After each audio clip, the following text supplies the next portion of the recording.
So boys and girls, it's Wednesday the 23rd of January, I'm your host Thomas Adams and welcome to the Indie Game Magazine's News Recap. It's been in development for around 6 years man, but Path of Exile is finally ready for open beta, meaning everyone and anyone can now start crawling throughout those dungeons with those hordes of baddies within. Despite the fact that Diablo 3 may have had you a little bit tired from the top-down action role-playing franchise, let me tell you that Path of Exile is leaps and bounds ahead of Diablo 3 in many ways. From its unique classes, huge talent tree and great partying system, you will have plenty to do, and of course it's completely free to play.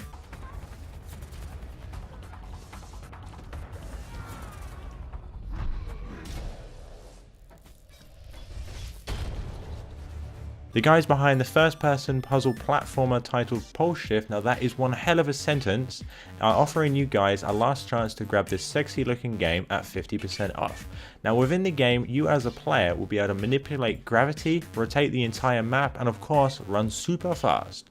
Overall this game looks like one of those really annoying jumping games, but in fact it's actually very fluid and challenging enough without making you want to rage quit or break your screen or just punch a rabbit in the face. Now it has over 50 levels and 7 hidden levels. Now you can either grab the demo and Desura, upvote it on Steam Greenlight, or go ahead and buy it for $5.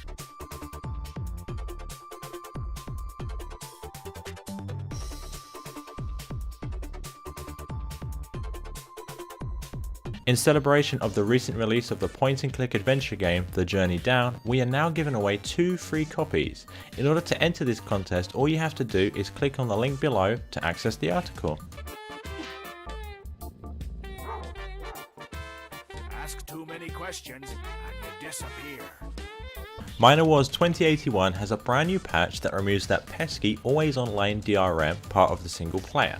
Now this patch also fixes a lot of bugs while adds some brand new content.